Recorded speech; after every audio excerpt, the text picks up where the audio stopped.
Boa noite! Sejam bem-vindos ao nosso quarto episódio do nosso podcast Além do Positivo.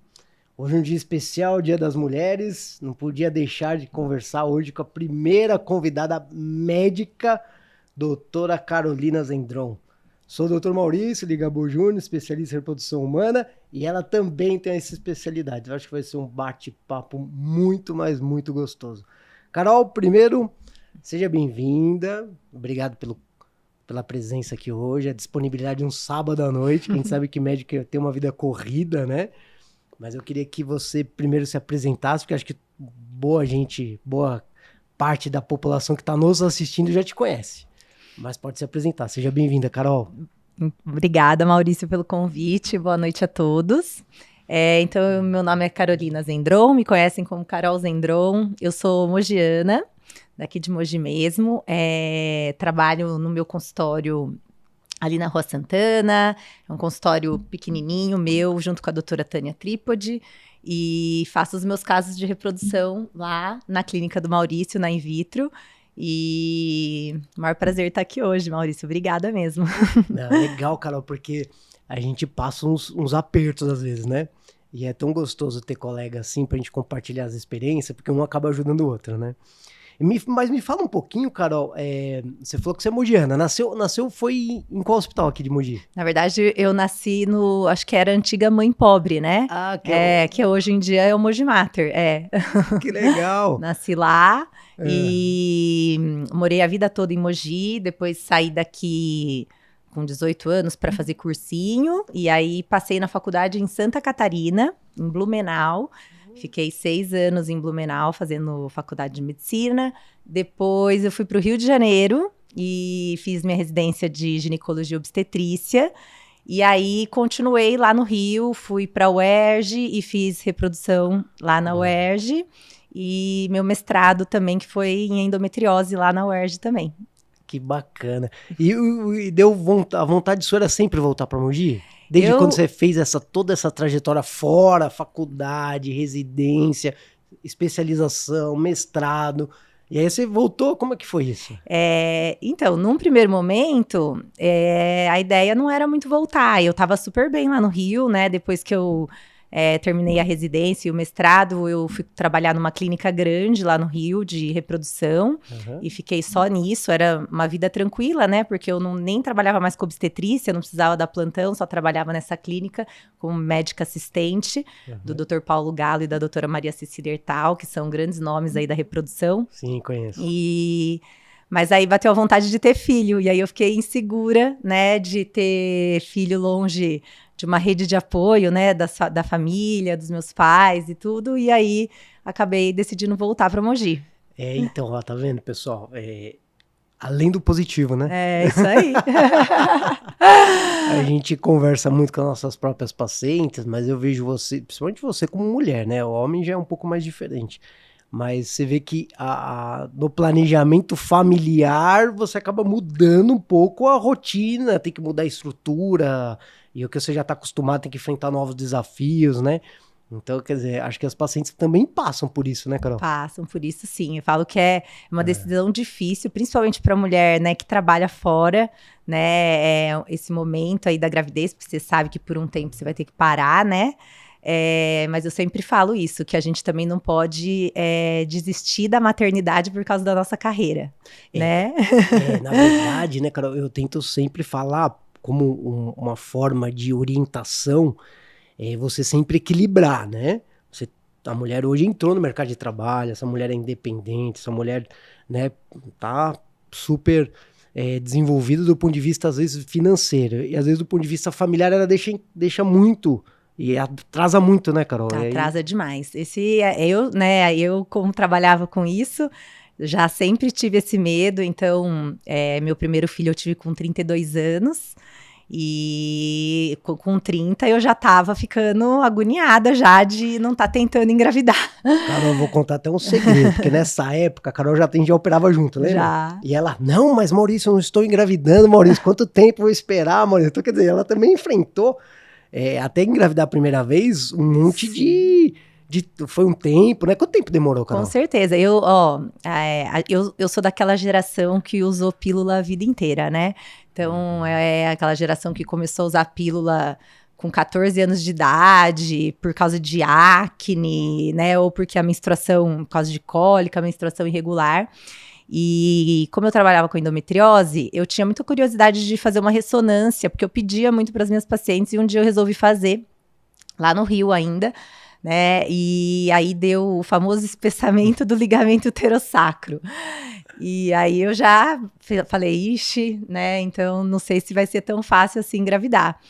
E aí depois que eu parei a pílula, né? Eu demorei aí, acho que uns 6 meses, assim, para conseguir engravidar. Não foi tão fácil assim, não. E eu acredito que já tava na sua cabeça passando um monte de coisa, né? Eu lembro que a gente conversava, amor, será que eu tenho que operar? Será que eu tenho que...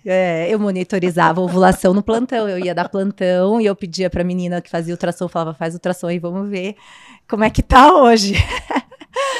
Isso então, monitorizava, opa, já a médica já agoniada, né? Pessoal, então... só pra vocês entenderem um pouquinho, a doutora tá falando que quando ela tava tentando engravidar, durante o plantão, ela pediu pro colega fazer ultrassom pra saber se ela tava ovulando ou não, ou perto de ovular. Mas a gente vive essa experiência. Né? Então, isso é legal, porque vindo de você, médica, né, especialista, e que enfrenta os mesmos agonias, você acaba sendo mais paciente do que médico, né? É isso mesmo. A gente fica meio até perdido, porque eu tinha 32 anos, era uma idade teoricamente ok ainda, né, pra se começar a tentar, mas tinha esse medinho por conta dessa possibilidade de eu ter endometriose. E aí eu comecei, né, tomei pílula a vida inteira, não sentia nada, daí parei, comecei a sentir umas cólicas, falei, mas aí aconteceu. E aí eu emendei uma gravidez na outra. Eu tive meu primeiro filho com 32, falei pro meu marido, eu nem vou tomar nada agora, né, deixa vir. Daí fiquei sem menstruar, né, amamentando até uns 8 meses. E aí eu lembro que no aniversário de 1 aninho da minha menina, eu anunciei pra toda a família que eu tava grávida de novo. Então foi super rápido. Foi super rápido daí a segunda gravidez. Mas eu vejo isso muito na prática, né, cara? Acho que você vê isso no consultório. Às vezes até mesmo um casal com um grau de infertilidade muito grande, né, e de tempo de infertilidade muito alto, engravida primeiro, seja naturalmente ou por tratamento de reprodução assistida, e às vezes uma segunda gravidez acontece, né? Isso. Mais rápido, né? Mais rápido e às vezes natural, a gente vê, né? Às vezes a pessoa faz o tratamento e aí depois engravida naturalmente. Natural. Isso eu estudo bastante nesse caso, Carol, a parte imunológica, sabe? Tanto que é importante hoje a alimentação, a atividade física, né? A correção, o equilíbrio intestinal e tal, para você ter uma flora melhor. Por quê? Porque a gente vê que essa correção muitas vezes corrige muito fatores de infertilidade, né? Corrige demais. Demais, né? Foi legal você falar disso, porque assim, eu tive uma mudança, né? Depois que eu fui mãe, eu tive 2 partos normais. E isso se espalhou na cidade, aqui em Mogi. E aí a obstetrícia entrou na minha vida como eu não esperava. Né? Legal, porque você tinha parado, porque quando você terminou a especialização lá no Rio, você estava numa clínica grande lá de colegas, amigos meus, e você acabou ficando só na reprodução, né? Só na reprodução. E aí quando eu voltei para Mogi, é óbvio, né, eu tive que fazer tudo, uma cidade menor, então fazia ginecologia geral, dava uns plantões, e aí fazia alguns casos de reprodução, a gente fazia, né, Maurício ainda não tinha, no começo a clínica aqui, a gente ia para São Paulo fazer, depois o Maurício montou aqui, a gente começou a fazer aqui, e aí, depois desses 2 partos normais, o meu consultório começou a encher muito de obstetrícia. E aí eu mergulhei um pouco desse mundo. Eu falei também, né, não vou perder essa oportunidade, porque eu também era uma área que eu gostava, que eu gosto muito e faço muito ainda hoje. E aí, depois de agora, mais recentemente, o que aconteceu foi que eu também entrei muito numa parte de espiritualidade muito forte. Nossa, que aconteceram várias coisas na minha vida, né? Eu tive um acidente com meu pai e tudo. E aí eu também comecei a receber no consultório muitas mulheres, principalmente católicas, que às vezes não querem fazer tratamento. né? Que tem essa barreira, né? barreira da questão religiosa ali para fazer o tratamento.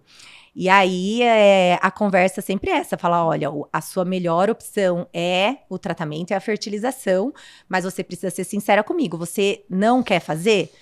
Então, não quer fazer. Então, a gente vai trabalhar com o que é possível, né? E aí entra essa parte de alimentação, de estilo de vida, né? Do sono, do controle do estresse, que é o que eu consigo fazer ali, né? Já que a pessoa não quer ir para um tratamento. Só que a gente acaba vendo que isso acaba impactando até no tratamento. Perfeito. Então, as mulheres que conseguem, né, ter essa mudança aí no estilo de vida, elas acabam tendo melhores resultados no tratamento também, não só na chance de conseguir uma gravidez natural, mas também no tratamento. Perfeito, Carol, o que você falou é muito importante, porque a gente bate na tecla lá na clínica muito forte nessa parte, né? Então, quando ela vai transferir, a embrião tá sem açúcar, sem carboidrato, sem glúten, nada inflamado, sabe? Atividade física prévia e tal. E a gente vê na prática, e os trabalhos mostram, que realmente essa mudança clínica, né? Você tem aumento estatístico de taxa de gravidez. Gravidez, com certeza. E além disso, a gente fala, né, hoje em dia tá bem famoso esses cursos que eles falam dos 1000 dias, né, do recém-nascido. E eles falam isso, que na verdade o embrião, o bebê, né, ele já começa a se formar ali mais ou menos 3 meses antes, que é quando a gente tem aquele recrutamento folicular, antes de você ovular. Então, toda essa preparação, né, para engravidar, e depois, durante a gravidez, você conseguir manter, isso também vai impactar na saúde do seu filho lá na frente, né? Então... É isso que eu falo mesmo, Carol. É importante pegar esse gancho, porque assim, o segredo do sucesso é começar antes, né? Fazer um cronograma antes de preparo, vitamínico, atividade física, mudança de estilo de vida. Aí, mesmo que vai pro tratamento ou não, mas durante o tratamento também é importante isso. Com certeza. Né? A gente fala que muitas mulheres não têm tempo, né? Porque demoram, né? Para procurar o tratamento aqui. Eu falo que ainda mais aqui em Mogi. Eu sempre falo isso, que lá no Rio eu não tinha muito esse problema, porque eu trabalhava numa clínica que as pessoas já chegavam e falavam, eu vim fazer uma FIV, eu vim fazer um tratamento. Aqui a gente precisa convencer as pessoas de que elas precisam do tratamento. Eu senti isso também quando eu vim de São Paulo, porque eu fiz a minha formação toda em São Paulo e quando eu voltei para Mogi, porque minha primeira esposa tava grávida, né, da Manu, que agora tá no Canadá. Sabia que ela tá no Canadá? Ai, que legal. Vai estar fazendo o 2º ano lá no Canadá. Que legal. E foi uma mudança assim pra mim. Nossa, a gente tá a 70 km de São Paulo e o perfil era completamente diferente. Sim. É muito, isso eu senti muito também, e nisso você acaba, né, as mulheres acabam perdendo tempo. Então assim, uma mulher que chega às vezes pra você lá com 39, perto dos 40, às vezes você, né, como que você vai falar, olha, você precisa mudar o estilo de vida, isso leva um tempo, né, então é muito importante que isso já esteja na cabeça das mulheres desde sempre, né, a gente ali depois dos 30, né, 35 principalmente, metabolicamente muda muito, né, o nosso... Não, isso é verdade, eu acho que a gente pensa meio que igual nisso, por quê? Porque eu vejo que você tá trabalhando no consultório isso. Fora o consultório, ela também é professora universitária aqui de Mogi, né, na UMC, então eu vejo que você trabalha isso, novos médicos, isso é importantíssimo, né, Carol? Muito, muito. Em contrapartida, eu tô com os residentes, então eu também trabalho isso com os residentes. É, isso mesmo, eu perco tempo na consulta, eu falo isso, a minha consulta é demorada, porque eu pergunto tudo, eu pergunto, né, o que você faz quando você acorda, como que é o teu dia a dia, qual que é o teu nível de estresse no trabalho, o que você come, como você dorme, como funciona o teu intestino, né, e aí depois eu tento, né, orientar tudo isso, né? Porque acaba que é muito importante para a saúde de uma maneira geral e para a gravidez nem se fala, né, Maurício? Porque assim, a gente vê, por exemplo, a paciente chega infértil no seu consultório. É que, na verdade, a gente entende que ela vem com culturalmente já também difícil mudar de uma hora para outra, né? Mas a gente sempre tenta orientar. E a gente sabe que aquela dificuldade, às vezes, que no primeiro momento é a infertilidade, a gente sabe que ela vai ter a dificuldade gestacional, né? O risco aumentado de uma hipertensão, o risco aumentado de uma diabetes gestacional, o risco de um parto prematuro, né? O risco. E outra, como que vai ser esse parto, né? Muitas vezes, para você ter realmente, você falou, parto normal, a paciente tem que estar tudo bonitinho, o tempo certo de nascer, não pode ter nenhum indício de sofrimento fetal, alteração, né? Então a gente se preocupa muito com isso. Então como é que é aquela paciente infértil que realmente está durante o problema? A gente já vê lá no futuro, né, Carol? Com certeza. Eu falo isso para as pacientes. Falo, olha, a gente precisa se preparar. Hoje em dia eu falo que uma coisa, né, é a questão do que a gente fala do glúten, do carboidrato e tal. Eu falo para as pacientes, vocês lembram antigamente que no supermercado tudo era assim, baixo teor de gordura, 0% de gordura, e agora mudou, é assim, você vê alto teor de açúcar, né, rico em açúcar, porque a gente tá comendo muito açúcar. E é o que eu vejo, eu não vejo mais problema de colesterol quase no consultório, você vê problema de diabetes, você vê uma menina de 30 anos com a hemoglobina glicada ali de 5,8, 5,9, com resistência à insulina, e a gente sabe o quanto a resistência à insulina atrapalha, né, a ovulação, atrapalha a qualidade do óvulo, atrapalha a própria ovulação, então assim... E se você não tem atividade física associada a uma dieta, a chance de hoje em dia, com os produtos que a gente tem no mercado, você fazer uma resistência à insulina é muito alta. Ainda mais para mulher, né? Então, e aí, diabetes gestacional, né? O que eu falei, o que você tá falando. E aí vem o diabetes gestacional. Eu tive diabetes gestacional. Sério? Mesmo com controle de dieta, ela tem um perfil super magro, né? Sim, eu sempre fui magrinha, mas... você teve o risco, imagina quem tá acima, então o risco é muito maior, muito né? maior. A minha hemoglobina glicada é 5,7. Então, não é um pré-diabetes. Se você for olhar ali no valor de referência, é como se fosse um risco aumentado para diabetes. Então, e isso que eu tenho todo cuidado com a minha alimentação, faço atividade física. Então, hoje em dia, é muito, muito importante essa parte de alimentação. A gente vê que impacta bastante, né? A suplementação, a gente ainda tem, né, algumas... a gente tem poucas evidências, né, Maurício? A gente usa algumas coisas, a gente tem, algumas coisas a gente não tem. Só que é o que eu sempre falo, a suplementação, ela é a cereja do bolo. Não adianta você estar tomando ômega, coenzima Q10, vitamina E e aquele monte de vitamina e tá sentada no sofá tomando Coca-Cola, né? Não adianta transferir o embrião, sair comer o McDonald's. Isso aí. Né? Então, primeiro eu falo que começa do começo, né? O começo é o quê? Uma nutricionista, talvez para te ajudar, matricula numa academia, ou arruma um personal, né? Vai dormir antes das 10 da noite. Carol, mas aí eu te falo um pouco como médico também, né? Colega médico. E também como que na nossa formação mais antiga, Carol, a gente também não tinha isso na faculdade. Eu não tive na faculdade um tempo de nutrição que é importante. A gente falava na qualidade de vida, mas a gente focava na formação de diagnosticar doença. Sim. Né? Tudo é doença e tratamento, médico ou cirúrgico, né? Acho que a minha formação foi baseada nisso. Acho que acredito que a sua também. Também, Falava-se muito Então, pouco. médico é diagnóstico de doença e tratamento. Ou é clínico ou é cirúrgico. É isso que a gente focou. E aí, depois a gente foi acabando, automaticamente a gente vai... o mundo muda, tudo muda, e a gente vai se atualizando, e a gente vê que isso é importante. Mas eu acredito que as pacientes também têm uma dificuldade, Carol, e eu vejo isso na clínica,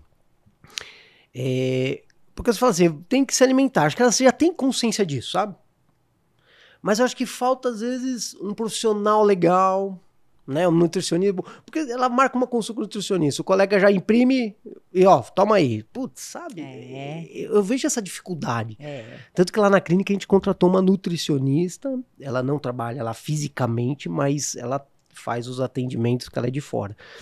E resolveu o meu problema, sabe? Porque você precisa ter competência profissional também, porque é difícil isso, né, Carol? É difícil, às vezes a gente fala, a gente sabe o que precisa comer, mais ou menos a gente sabe, né, tem muita coisa que às vezes é pegadinha mesmo, né, eu falo que, por exemplo, para quem tem resistência à insulina, você comer um pão com manteiga, que talvez tenha menos caloria, é pior do que você comer um pão com ovo, que talvez Exato. tenha mais caloria. Exato. Mas o pão com ovo vai diminuir o índice glicêmico do pão, né? E você vai melhorar isso. Então, Então, assim, mas é coisinha, às vezes, coisinha. Então, mas isso precisa individualizar. Precisa individualizar. Então, a boa nutricionista vai pegar isso, vai ver quais são os problemas clínicos, qual é o foco também, né? Seja infertilidade, seja uma doença crônica, alguma coisa assim, e focar naquilo. Mas eu acho que isso vem melhorando, né? Vem melhorando. Tem muita informação hoje na internet, né? Eu acho que a geração agora que vem muito mais consciente do que a gente, né? Mas talvez a nossa geração ainda ali esteja lutando um pouco disso. E eu percebo muito isso, assim, né? Elas querem uma solução rápida, né? Então, elas querem que a vitamina ou que o suplemento resolva a questão. E Carol, vamos levar esse papo, que eu acho que isso é importante focar nisso, porque também temos um parceiro, o homem. Então, assim, o homem também, falta de atividade física, suplementação vitamínica inadequada, baixo nível de testosterona, não faz, você entendeu? Fuma, bebe. Bebe aquelas ferritinas altíssimas, né? Então, assim, a gente vê metade dos meus casos hoje em consultório difíceis são fatores masculinos. Sim. E eu entrei nesse meio fator masculino, porque eu também fui aprender fator masculino, né, Carol? Porque também tinha dificuldade com colega urologista, às vezes, né? Mas, ó, legal, vamos lá. Então, alimentação, atividade física. É isso aí. Sono. Dormir. Boa, todos os hormônios são produzidos à noite, né? Atendi uma paciente essa semana. Ela trabalha com enfermagem, técnica de enfermagem. A senhora trabalha em 2 serviços, então ela não descansa. E é todo dia à noite. Então ela trabalha de segunda a segunda à noite. E quer engravidar. Eu falei, cara, que loucura!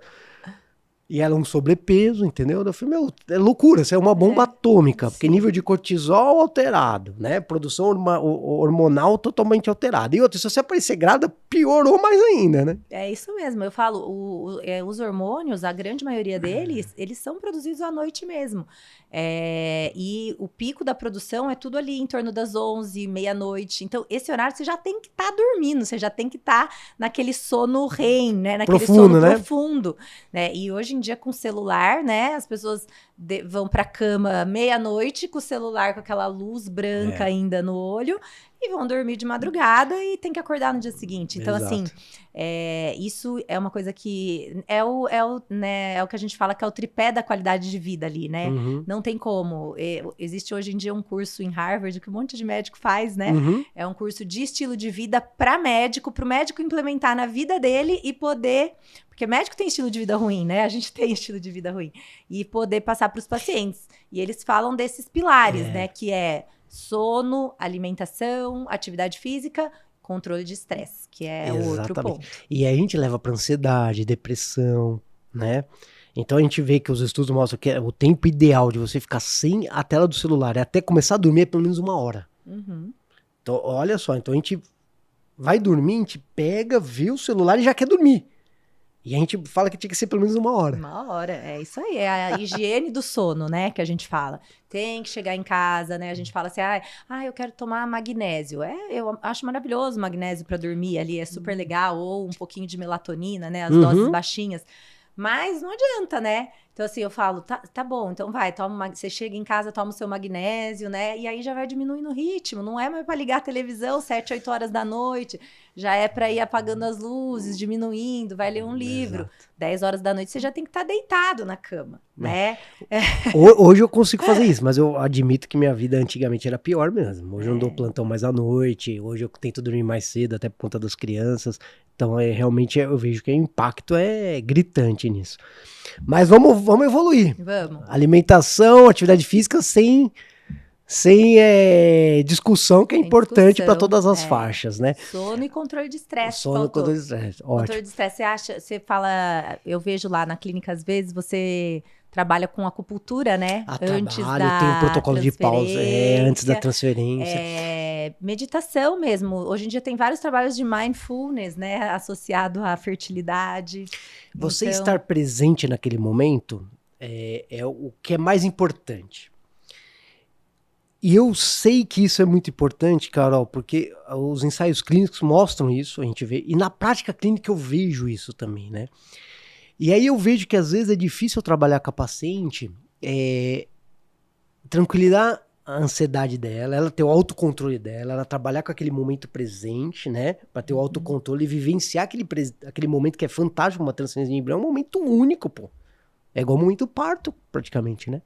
E às vezes ela não tá vivendo aquilo, e é tão importante, ela nunca vai esquecer aquilo. Eu não me esqueci. A minha primeira transferência que eu assisti, eu fiquei emocionadíssima. As meninas, né? Tem residente que chora. Eu chorava. Eu chorava. A minha chefe lá no Rio, e ela ainda fazia toda uma, né, porque a gente apaga as luzes mesmo, porque tem que apagar, colocava uma musiquinha, né, e aí transferia, e aí aquele momento, né, que a gente via no ultrassom o embrião Carol, saindo do catéter. Eu vou te contar um segredo, acho que ninguém conhece isso, eu vou falar, eu acho tão importante que naquele momento que a gente passa o catéter externo, né, e a embriologista tá montando o catéter interno, naquela hora fica aquele silêncio, uma música tocando, o casal, né, preparado, as enfermeiras e tal, a embriologista trabalhando, naquele momento a gente fica concentrado no nosso momento, né?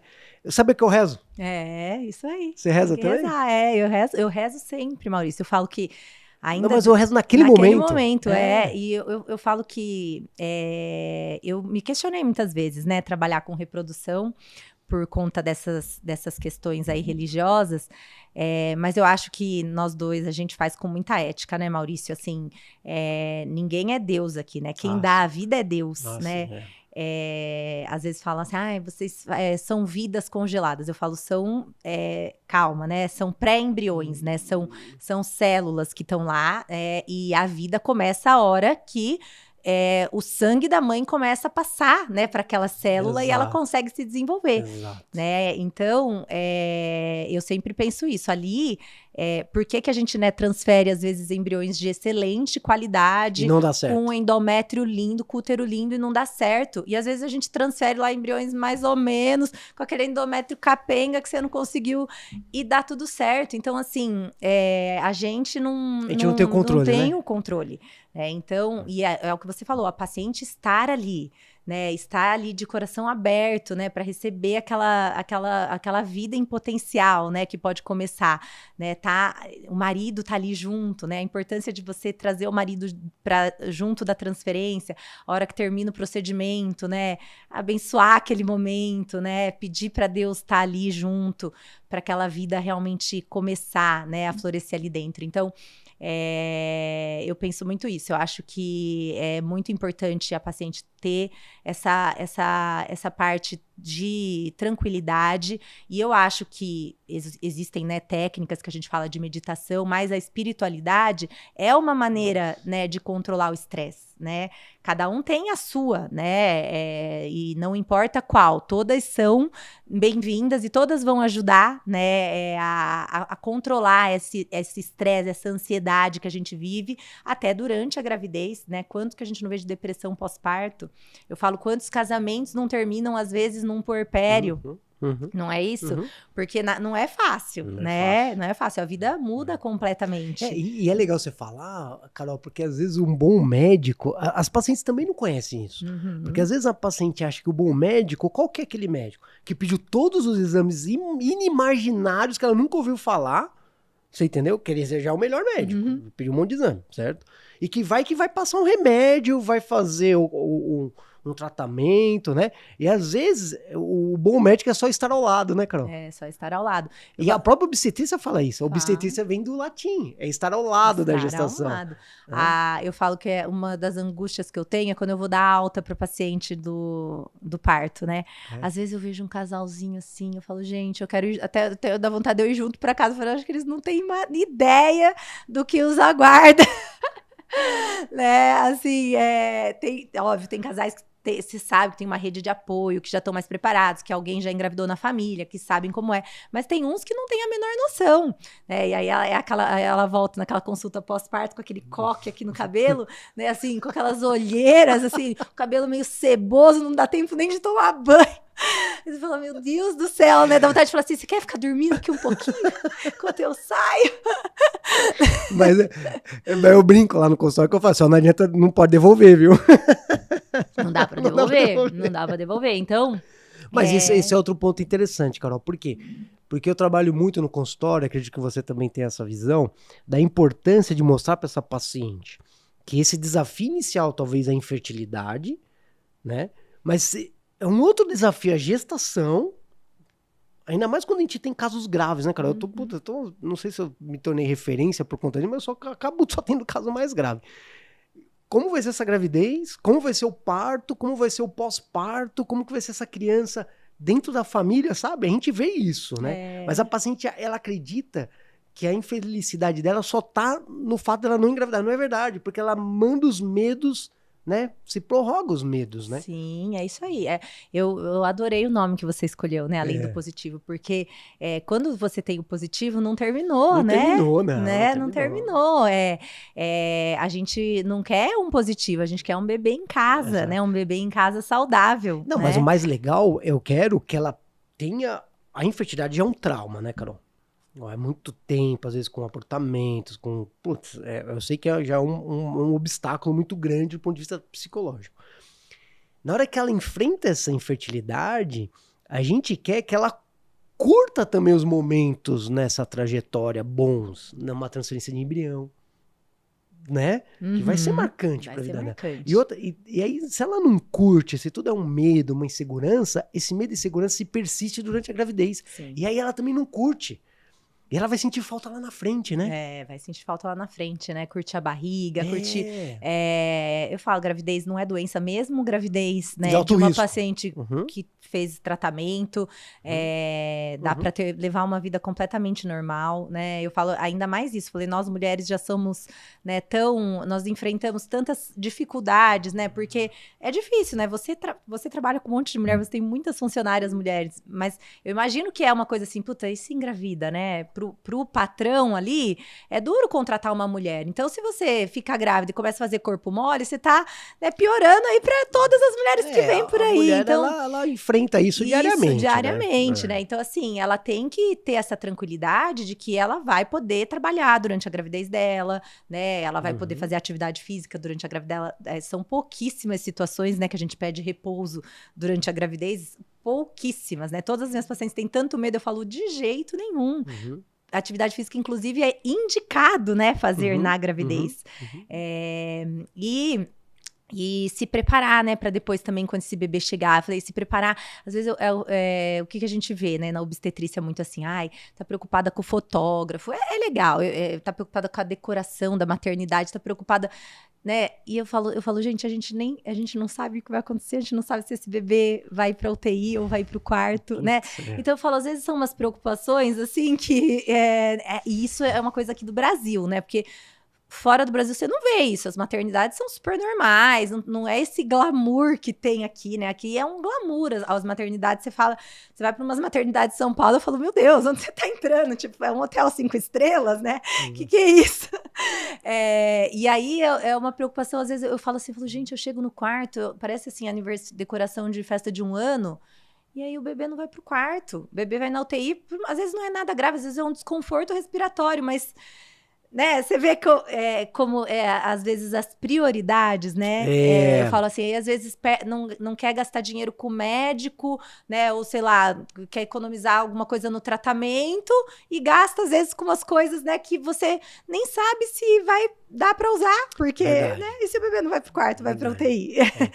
E é engraçado porque às vezes eu vejo as pacientes assim, nossa, eu vou fazer o tratamento, vou ter que vender o carro, vou ter que vender tal coisa. Eu falei, não, calma, não... Né? Mas olha só, né? A gente vive numa sociedade de inversão desses valores, né, Carol? Inversão. Porque assim, a família base disso tudo, e às vezes a gente deixa isso como uma segunda, terceira opção, né? Sim. Mas isso é difícil. Mas me fala um pouquinho, cara, eu tô aqui meio angustiado aqui pra saber,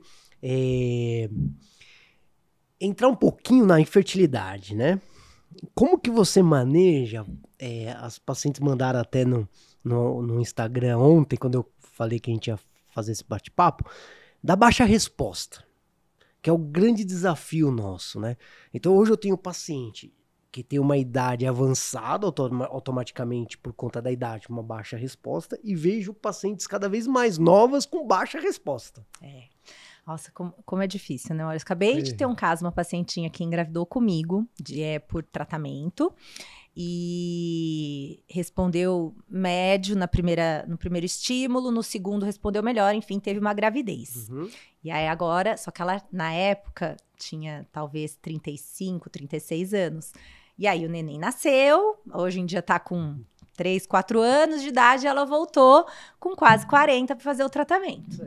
E aí comecei a estimular e não cresceu nada. Nossa, isso é desesperador pra nós. É desesperador, né? Cancela, né? Gastou o remédio, não teve jeito, né? Então, é um desafio, né? A baixa resposta. Hoje em dia a gente tem vários protocolos, né? Várias coisas que mudaram, né? Tem o do STEAM, né? Tem, a gente fala muito os protocolos, as mini-feeds, né? Às vezes não usar tanta medicação, usar menos medicação para melhorar a qualidade. Então, mas é um desafio, né?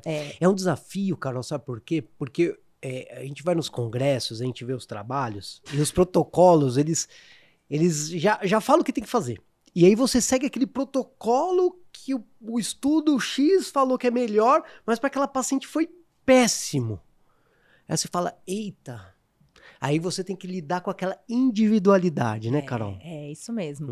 Hoje em dia, a individualização do tratamento não tem como, né?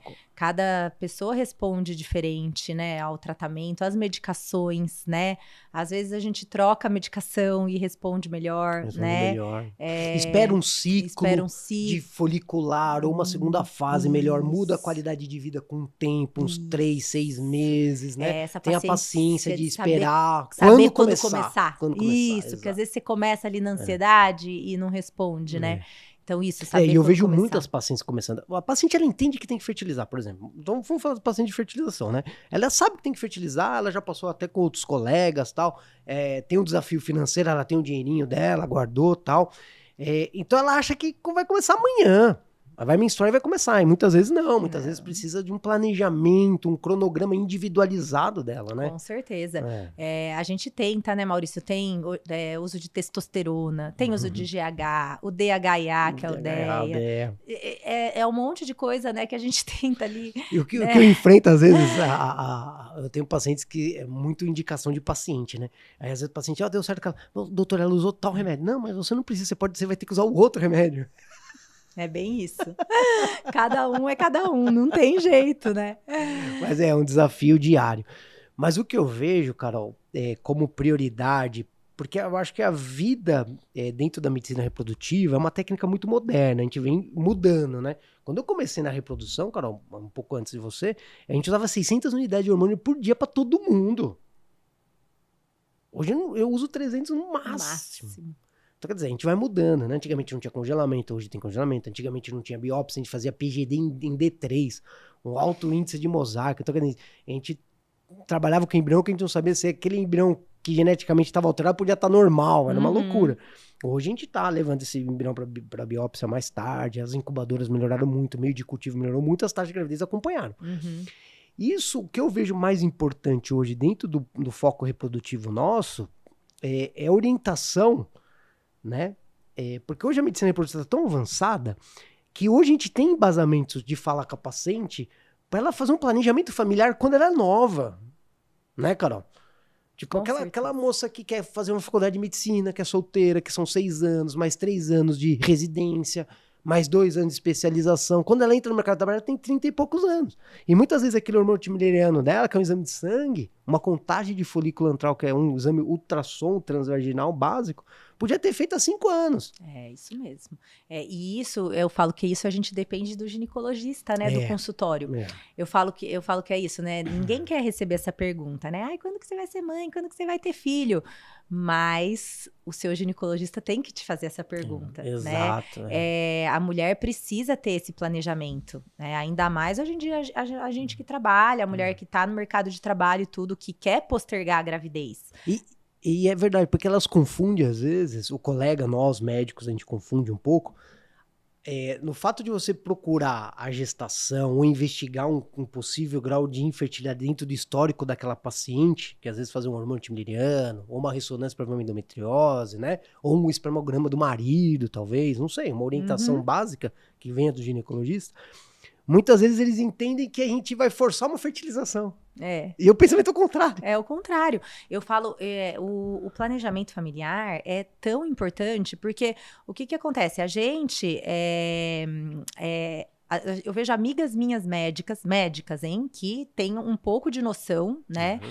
Elas falam assim pra mim, não tem problema, depois eu vou lá na Carol, né? Porque é o Exato. que você falou, os resultados dos tratamentos melhoraram, mas assim, né, Maurício, não melhoraram tanto assim. A idade é o maior fator ainda. Ainda é o maior fator, a gente ainda tá ali brigando ali, né? Mesmo para paciente jovem com 60%. Não, exato, Entendeu? exato. Então, assim, isso daí, assim, a gente não vê Não uma melhora. coisa de vai aumentar. Não melhora porque a gente vê que todas as técnicas possíveis hoje não tá aumentando as taxas. Não tá. Né? Não tá aumentando. Não tá aumentando. Então, assim, eu acho que essa falsa ideia que às vezes até a mídia vende, né? Que a Cláudia Raia engravidou com não sei quantos anos, a fulana engravidou com não sei quantos anos. E a pessoa acha que vai engravidar com qualquer idade fazendo tratamento que é muito simples, né? Que é tipo ir lá, a hora que eu fazer a FIV, vai dar tudo certo. E não é, né? E acha que o fator principal é financeiro, e não é. E não adianta. E isso que você falou da idade da mulher. Não importa se o problema é do marido, não importa se é endometriose, não importa o diagnóstico. O que mais impacta é a idade da mulher. Né? Exatamente. O que mais impacta é a idade da mulher. Então, se você não tem essa conversa com ela, se ela não tem essa noção antes, né? Ela falou, não, mas ninguém me falou isso. Eu falei, então, agora eu falo, no meu consultório eu até escrevo no prontuário, eu falo, lá com 30 anos, orientada, né, sobre fertilidade, sobre chances de gravidez por faixa etária, né? Porque assim, depois ela falou, não, mas ninguém falou, não, falei. Não, mas falei, a gente mas falou, o que eu acho legal, Carol, que assim, eu acho que é legal você, porque hoje a informação ela está disponível, né? Dentro até da formação médica, principalmente. Eu acho legal no contexto a paciente ter a noção da informação para ter o poder de decisão real, sabe? Tipo, por exemplo, vamos pegar uma médica, né? Porque nós somos médicos, a gente já tá mais... Ela tá lá, terminando a faculdade, já tem um relacionamento estável, o hormônio terminando baixo, mas ela queria engravidar daqui 10 anos. Cara, ela pode congelar óvulo. Ou ela pode até mesmo mudar o foco da vida dela. Ela fala assim, puta, se eu vou ter essa dificuldade, não, eu posso mudar o... não, então vamos tentar engravidar. Agora, isso, né? É isso. Eu falo, quando a gente fala lá a avaliação da reserva ovariana, que hoje em dia a gente usa muito o antimileriano, que você falou, a pessoa precisa também ter essa disponibilidade. Fala, você quer avaliar a sua reserva ovariana pra quê? Exato. Né? Assim, porque assim, não você vai falar, o meu antimileriano é ruim, guarda no bolso e é ruim. E vai embora pra casa, não, né? Então, assim, você tem que tomar uma decisão. Então, assim, o que você vai fazer? Mas eu respeito essa decisão. Ela pode ter a decisão e falar assim, olha, eu tô com endometriose, eu tô com o hormônio antimileriano baixo, eu tô sem parceiro, mas eu não quero ser mãe. Eu não penso em ser mãe, tudo bem? Tudo bem, eu comparo um pouco assim, é igual se você fazer aquele exame do BRCA1 lá pra ver se você tem, pô, se você não tá disposta a fazer uma mastectomia, pra que você vai ficar, saber que você tem o risco de ter... Mas não pode, então, Carol, mas isso a gente entende, mas não pode acontecer o contrário, né, Carol? Não pode. Tipo, a paciente passou com a gente, com os colegas, né, já mostra o interesse reprodutivo, tá tentando já, você entendeu, há um tempo, a idade tá avançando e a gente não sabe orientar. Não sabe orientar. Então, é isso complicado. Então, assim, é o que você falou, a gente classifica, né? Eu falo muito isso pra elas, eu gosto de mostrar assim, ó, a gente vai avaliar a tua reserva ovariana, a gente vai te classificar se você tá na média para tua faixa etária, você tá abaixo da média para tua faixa etária, você tá acima da média para tua faixa etária. Então e justamente eu até falo para elas, o fato de ela estar abaixo hoje da média da faixa etária dela, não quer dizer que ela seja infértil. Não quer dizer que ela seja infértil. Ela pode tentar amanhã engravidar no mês seguinte, e é isso que eu falo. Então, mas daí você tá disposta a antecipar essa gestação? Perfeito. Ou então a congelar óvulos? Perfeito, é isso aí. Né? Então, assim, é isso que é o planejamento. Ou não, tudo bem, mas então, tudo bem, eu também estou aberta, se no futuro eu precisar, por exemplo, de uma ovodoação, eu tô aberta, Perfeito. Ou uma adoção, eu também tô aberta, né? Então, assim, é o que você falou, mas alguma decisão você precisa tomar ali, né? Então, assim, olha, eu não vou fazer nada, então eu sei que eu tenho um risco de, quando eu quiser, eu talvez vou ter que recorrer à ovodoação ou recorrer a uma adoção. Ou não, eu vou tentar engravidar agora, vou antecipar, ou eu vou congelar óvulo, né? Então, assim, é isso que eu falo, precisa de um direcionamento, né? É isso eu falo diretamente no consultório, todo dia. As residentes que rodam comigo já até sabem, né? Então, para o casal vem, colhe aquela história, né? Complementa os exames que são necessários, porque muitas vezes traz bastante exame, atualiza os exames, e realmente não só o diagnóstico, porque às vezes o diagnóstico não é o mais importante, em sim o acompanhamento. Sim. E fazer um cronograma desse acompanhamento, né? Então, tipo, olha, eu acredito que você ainda possa engravidar naturalmente. Puta, vamos focar em 6 meses aí, mudança de qualidade de vida, olha, você trabalha aqui, você tá trabalhando demais aqui, né? Você tá se estressando, ansiedade, você não se alimenta direito, você não faz atividade diária. Vamos focar nisso 6 meses, né? Aumentar a frequência sexual, namorar um pouquinho. Parceiro, você também, você tem que parar de fumar nesse tempo, você tem que parar de beber, vamos emagrecer. Vamos esperar esses 6 meses pra gente conversa? Então, quer dizer, é um cronograma já. É um cronograma, e é isso que você fala. E isso é uma conversa que talvez você possa ter com uma paciente com uma reserva melhor, mais jovem. Aquela ali de 40, talvez você não... Por isso é o individualizar. Você tem que correr contra o relógio. Então, é isso que é o individualizar, né? Então, às vezes chega no consultório uma paciente que justamente eu tenho essa dificuldade, porque, puta, ela tá 10 anos tentando engravidar. 10 anos tentando engravidar. Às vezes o marido nem fez o sêmen. Umas coisas meio que... Nossa, parece que não passou no médico, sabe? E ela tá com 42, 43 anos, vem aquele número 0, alguma coisa. Cara, já passa tanta coisa na minha cabeça que eu tenho que correr, com ela tá vontade de pegar o óvulo hoje, né?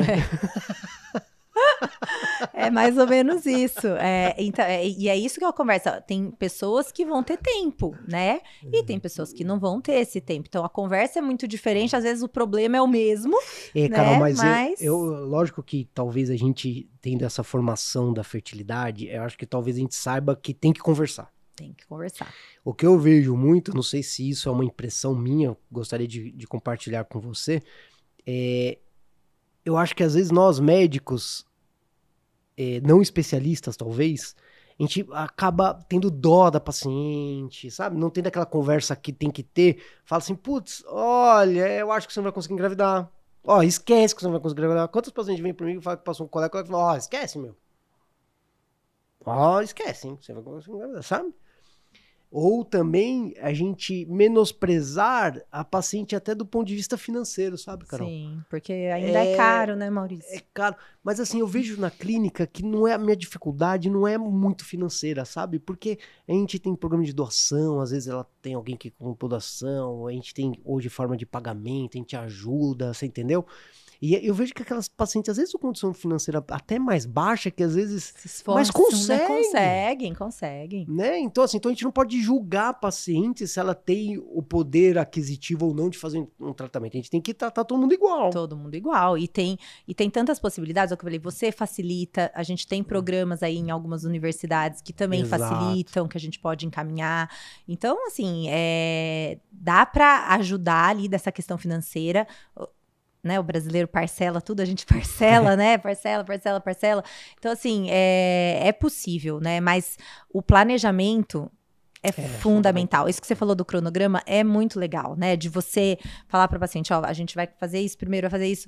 E isso que você falou do diagnóstico. Às vezes o diagnóstico não é tão importante. Eu tinha um professor que falava isso. Ele falava assim, o que você quer? Você quer saber porque você não engravida ou você quer um bebê em casa? Exato. Né? Porque... Mas eu entendo eles como leigos, no momento de desespero, quando vai no médico, quer sair com um diagnóstico com remédio. Você entendeu? Todo mundo quer ir lá, né? Até mesmo quando a gente fica doente, né, Carol? A gente quer saber, não, eu quero saber o que eu tenho. É isso mesmo. E às vezes o diagnóstico são tantas coisinhas que tá se juntando que a gente não sabe qual é o fator maior daquela infertilidade. Mas aquilo pra gente não é importante. O importante é o quê? A gente planejar pra ela ter o bebê em casa. E o tempo que tá tentando, né, Maurício? Isso é importantíssimo. Lógico, a gente sabe que as chances de uma gravidez vão diminuindo muito depois do tempo de eu acho que você tem a possibilidade no seu consultório de trabalhar isso melhor. Porque geralmente quando tem caminho pra mim, caminho é meio... No desespero, sabe? No desespero, é isso mesmo. O tempo já passou. Já passou. Mas eu acho importante, mas por isso que eu acho legal sua formação das colegas médicas, estudantes. Eu acho que isso é importantíssimo, manter esse foco, que eu acho que é isso que acrescenta, muito mais do que um diagnóstico. Sim. E eu acho que isso é importante também nos residentes, sabe? porque se dedicar a isso, a pensar diferente, mesmo que não vá fazer infertilidade, não vá fazer reprodução assistida, mas ter essa noção, né, do impacto reprodutivo da vida do casal, né? Do casal. A aula que eu dou, né, eu dou essa aula para a faculdade aqui de medicina. E eu falo que as meninas, termina a aula, eu percebo os olhinhos das meninas, assim, um pouco desesperadas. Né, um pouco desesperadas, porque são informações que você vê que o estudante de medicina às vezes não tem, né? E a mulher é um balde de água fria às vezes, né? Um balde de água fria você saber, né? Você entender esse relógio biológico, né? Nossa. E hoje em dia é difícil mesmo, porque hoje em dia ninguém casa. Eu falo, outro dia uma pacientinha falou pra mim, nossa, acho que eu tô velha, né? Ela tinha 35 anos, eu tô velha. Eu falei, acho que você é uma das minhas gestantes mais novas. Eu falei pra ela, a mulherada hoje tudo fica grávida depois dos 35, né? É muito difícil ver uma mulher grávida antes dos 35 anos. É uma loucura. E outra coisa, Carol, esse bate-papo tá muito gostoso. Acho que a gente vai ficar até amanhã aqui batendo papo, né? Mas o que eu queria pontuar, Carol, agora para terminar um pouco o nosso bate-papo, a gente falou da alimentação, atividade física, dos desafios individuais, das baixas respostas, da idade materna, a procura por ginecologista, né? Agora eu queria pontuar uma coisa bem bacana, que é um desafio pessoal seu. O que você viu nessa parte de formação? Como que você vê pós-formação entrando no mercado de trabalho? Porque você é uma empresária, né? Só uma médica. Você é mãe, esposa, médica, empresária, professora. Então, eu queria, porque muito estudante de medicina está nos assistindo, eu queria que vocês me falassem um pouquinho dessa trajetória, como que significou isso pessoal para você, do que você se arrepende de alguma coisa, do que você não se arrepende, e foca um pouco nisso. Eu acho que é legal a gente bater esse papo. Olha, eu falo que é o que você falou lá no começo, né? A gente está sempre buscando o equilíbrio, né? Eu sou uma pessoa abençoada, tenho muita sorte, graças a Deus eu tenho uma família, né, uma rede de apoio muito boa, eu tenho um marido que é muito parceiro, e a gente conseguiu encontrar um equilíbrio ali, porque eu sou uma pessoa mais leonina, mas que gosta, né, que é o que você falou, sou tudo isso, e eu quero estar indo nos congressos, eu quero estudar, e eu quero trabalhar, eu quero isso, e o meu marido já é mais sossegadão, né, então... mas é pesado para ele. É pesado para ele, mas a gente consegue dividir bem isso, né, então ele tem um emprego mais tranquilo, que ele tá em casa todo dia às 5, 6 horas da tarde, o meu outro não tem hora para acabar. Né? Então, parto de madrugada. Parto de madrugada. Então, mas eu sei que ele tá lá com as crianças, né? Então, assim, e é um equilíbrio. E não foi uma decisão que a gente tomou, eu vou ficar em casa com as crianças, você vai trabalhar. Não foi isso, porque eu também tô em casa, tem 2 tardes que eu não trabalho para ficar com as crianças. Mas é justamente esse equilíbrio que é muito difícil, né, para mulher médica, né, ter que equilibrar todos esses pratos. Agora, né, a gente ainda tá com uma dificuldade de saúde na família, eu também tenho que ajudar a minha mãe, então, além de todas essas que você me falou aí, mãe, professora, empresária, isso aqui, eu também sou filha, né, e aí eu também tenho que ajudar na família, mas eu acho que, assim, uma das coisas que eu tenho muito orgulho, né, é justamente, assim, eu ter entendido, eu ter conseguido migrar ali para o meu consultório, né, sair do atendimento de convênios médicos, que isso para o médico pode ser muito estressante. Exato. As minhas consultas são demoradas, eu tinha atrasos quando eu atendia convênio de 3 horas, eu falava, gente, tipo assim, não dá para atrasar 3 horas, mas eu não conseguia. Né, atrasava, porque eu marcava paciente de 15 em 15 minutos, a minha consulta demorava no mínimo 1 hora, eu atrasava 3 horas, né, então, aí a hora que eu falava, gente, a hora que eu consegui, né, ter o controle da minha agenda, justamente mudar essa questão, assim, não vou trabalhar à tarde, ficar com as crianças dia. Eu acho que hoje o pessoal vê, né, Carol, você já formada, né, você já professora, você já com seu consultório, você só atendendo particular, dá uma impressão de que essa trajetória foi fácil, não foi? Mas eu acho que uma coisa que foi legal é viver aquela coisa que a gente fala que é o propósito, né, Carol? É o propósito. Eu acho que é o propósito, porque mesmo a gente estando só no particular hoje, a gente mantém nosso propósito, né? E acho que esse propósito que faz a gente também crescer. Né? Eu amo estar no consultório, eu amo estar, é o que eu falo, assim, eu não... porque você tá deixando seus filhos, você tá é. deixando sua casa, você não tem hora de chegar, né? Você tá cansada, né? Muitas vezes não se alimentou, fala que tem que se alimentar, mas não se alimentou. E você tá lá, né? Sim, mas assim, é o que você falou, pra eu estar aqui agora, eu dei muito plantão, né?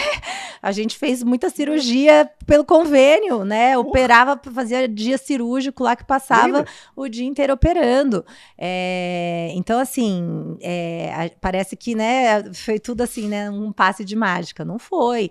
No Rio, eu trabalhei muito, né? É o que eu falei pra vocês, lá eu era a médica assistente, eu não era a médica principal. Então, quem tava sábado, domingo na clínica fazendo ultrassom, fazendo procedimento que caía no sábado e no domingo, era eu, né? Então, assim, Mas a faz gente parte do faz aprendizado. parte do aprendizado, claro.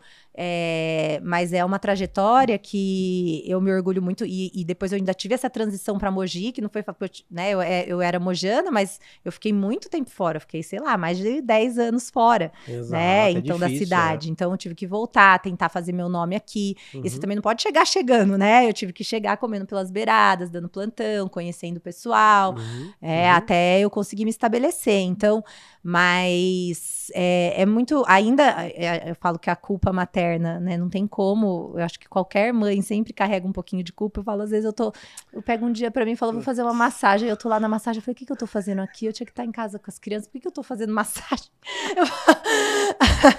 Aí a minha amiga falou pra mim, Carol, qual que é o problema? Faz uma massagem, ela falou assim, você sai, né? Deixa as crianças. Deixa as crianças, até na academia, né, que é uma coisa que eu acho que assim, academia é que nem escovar o dente, tem que fazer, tipo, é obrigação pra uma mulher, depois dos 40, fazer musculação, não tem como. E às vezes eu tô lá, eu falo assim, gente, o que eu tô fazendo aqui? Não tô em casa com as crianças. Eu acho que isso pra mulher é forte, mas eu sinto isso também um pouco como homem, né?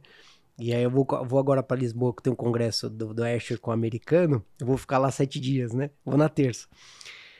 Eu tô sofrendo isso, sabia? De não tá levando as crianças. Não tá levando as crianças. Eu falei, puta, por que não fui eu a Bárbara as crianças? Sabe, eu tô pensando nisso até hoje. Mas é a vida, a gente tem que... Não tem escolhas, como, né, Maurício? Mas assim, você eu vejo, né, você é um excelente pai.